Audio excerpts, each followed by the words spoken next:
Yo, c'est Vega et bienvenue pour la review de Dragon Ball Super du chapitre 86. Pas de l'épisode 86, du chapitre 86. C'était laborieux. C'était laborieux. On a passé je ne sais pas combien de temps pour en arriver là. Est-ce que c'est la fin de l'arc de Granola? Oui, il y aura sûrement l'épisode de conclusion là, le mois prochain, au mois d'août. Du coup, j'appellerai la vidéo fin de l'arc Granola. Et donc là, du coup, c'est le climax. Le climax, c'est un combat qui était nul. C'était nul. Honnêtement, c'était pas épique. Voilà, Gas devenait de plus en plus vieux. Gas était de plus en plus fort quand même. Il était le plus fort de l'univers. Du coup, Goku ne pouvait rien contre lui. Mais Granola s'est jeté sur Goku. Il a dit fais-moi confiance. J'ai aussi entendu la voix de ton père. Donc il n'y a pas de souci pour ça. Je vais charger mon rayon et je vais l'éliminer directement. Du coup, Granola doit charger son rayon Goku pour la fait diversion. Vegeta vient dans le combat pour aider que Granola puisse pouvoir augmenter du coup son pouvoir. À la fin, Goku se transforme en Susanoo de Naruto. Littéralement, hein, le Susanoo qu'il a fait contre Moro. Bah là, il le refait en utilisant ça, en le balançant Gaz. Pourquoi tu l'as pas fait depuis le début, Goku? Si t'es aussi fort que ça avec Susanoo, pourquoi tu l'as pas fait dès le début, le Susanoo de Goku? Donc voilà, du coup il l'a pris, il a balancé Gas, etc. Il a dit Granola tire, Granola il a tiré, boum, plus de Gas. Il y avait Oil et l'autre que je ne sais plus comment elle s'appelle qui voulait aider Gas. Mais le Namek est venu et son unique pouvoir pour se battre c'est l'hypnose. Du coup il arrive à mettre KO les deux larbins d'Elec.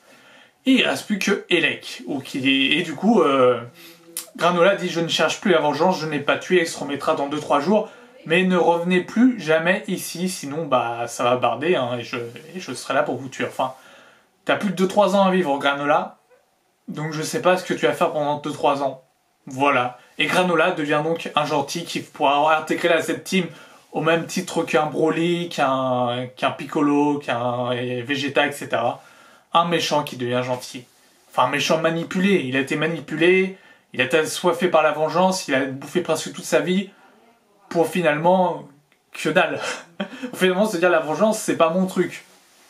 Voilà, et du coup, l'Ultra Ego, est-ce que c'était vraiment utile? Il n'y a pas eu vraiment d'évolution avec Vegeta. Il y a eu une évolution avec Vegeta avec l'arc Moro, mais là, il n'y a plus trop d'évolution. Le personnage a bien été torché, exploité, etc. Il a été essoré comme pas possible. Goku, c'est pareil. Le Goku Susanoo, c'est cool. Hein. Franchement, j'aime beaucoup le Goku Susanoo. Mais encore une fois, c'est cool. Ça c'est peut-être le seul truc qui est cool que j'aime bien, c'est Goku Susanoo. Mais encore une fois, c'est mal exécuté. Il aurait pu le faire dès le début. Dès le début, si t'étais aussi puissant que ça, Goku, bah vas-y, fais-le. Transforme-toi en Super Saiyan, en Ultra Instinct, en Goku Super Ultra Instinct. Et fais le café. Voilà. C'était un arc vraiment en demi-teinte. C'était long, c'était chiant. Franchement, l'arc, c'était vraiment Granola. Je veux détruire les Saiyans. Les Saiyans, oh, il y a un mec super fort là-bas, il veut se battre. Il faut l'arrêter, il est méchant, il est pas beau. Ok, on va le tataner. Il se tatane, donc on contrôle le mec le plus fort de l'univers, du coup, ils y arrivent pas. Du coup, c'est Gas qui devient le plus fort de l'univers, puisque finalement, Granola devient gentil. Du coup, et Gas, ils ont du mal à battre parce que c'est le plus fort de l'univers, finalement, avec le pouvoir de l'amitié et le fait qu'ils se battent à plusieurs pour empêcher Gas de gagner, font que bah il gagne. Et donc, que va nous proposer, du coup, la fin d'arc? Est-ce que Elec va se rendre bien gentiment en disant bah voilà, j'ai merdé, pardon. Est-ce que Freezer va arriver? Je sais pas comment conclure cet arc-là. Est-ce que Granola va dire bon bah je vais rester sur Namek, sur la planète céréale. Il me semble que c'est ça. C'est la planète céréale. J'ai un doute maintenant. Ça fait un moment que j'ai pas lu les mangas du coup dans l'intégralité. J'attendais que tous les chapitres sortent pour lire d'un coup. Quand j'ai lu l'arc Moro d'un coup, je me suis fait chier. Je vais lire l'arc Granola. Je sais que c'est pire. L'arc Granola, il y a rien. Et puis du coup il y a le fan manga Kyakumei qui est sorti, qu'il faut que je lise aussi parce qu'il paraît que c'est bien, il paraît que c'est une théorie. Donc pourquoi pas? Pourquoi pas?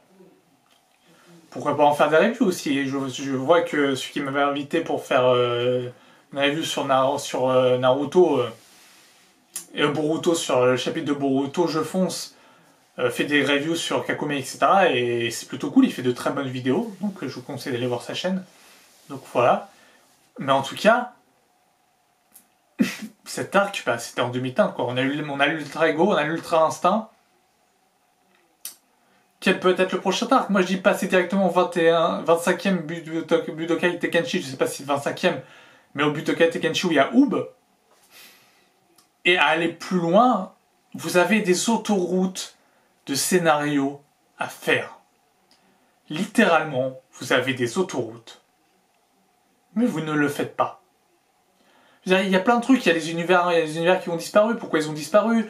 Il y a des univers, est-ce qu'ils sont revenus avec le vœu de C17 de faire restaurer tous les univers? Il peut y avoir des ennemis partout et explorer les univers, les différents univers, etc. que de rester cantonné à l'univers 7. Bah, je trouve que c'est dommage, et à moins qu'ils veulent vraiment que de capitaliser sur Dragon Ball Super sur encore des années. Et je pense que c'est le cas. Mais à la fin, ils n'ont plus de transformation stock. Je veux dire, ils ont fait presque toutes les couleurs. Là, on a eu violet, on a eu rose, on a eu argenté, on a eu rouge, on a eu bleu, on a jaune. On va avoir quoi? Multicolore? Bicolore? On va avoir des trucs bicolores pour avoir des nouvelles transformations. Il y a encore marron qui n'a pas été fait, mais bon. Moi je dis que ça devient laborieux de Dragon Ball Super et c'est pas intéressant. Bah non, c'est pas intéressant. Et c'est ça le problème. Je ferai un bilan, du coup, le mois prochain sur la granola, en revenant du coup sur à peu près l'intégralité de la granola. Mais pour le moment, c'est pas ouf du tout. C'est même en dessous de ouf. C'est nul. Je veux dire, bon, quelle est la leçon, quelle est la morale, quel était le but, quel était l'enjeu, etc. On a vu un peu de Bardock, ok, c'était cool, mais là, il n'y a rien. C'est du vide. On a eu du vide pendant un an et demi.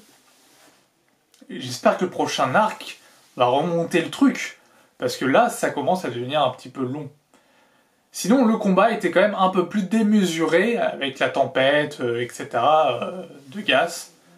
Mais sinon, à part ça, il n'y a pas grand-chose à sauver. Il y a juste Susanoo j'allais dire de Sasuke, mais non, mais de Goku, qui est classe, et c'est une technique que j'aime bien. Voilà. C'est tout ce que j'ai à dire, et c'est tout ce que j'aurai à dire sur ce chapitre 86 de Dragon Ball Super. Bah, n'hésitez pas à me dire ce que vous en avez pensé. Est-ce que vous avez aimé l'arc Granola? Est-ce que vous avez aimé le personnage de Granola? J'essaierai d'aller en plus en profondeur le mois prochain, au mois d'août, pour pour la fin de l'arc. Espérons et osons que Dragon Ball Super devienne super. Et oui. Sur ce, portez-vous bien. Je vous dis à une prochaine pour une prochaine vidéo. Ciao.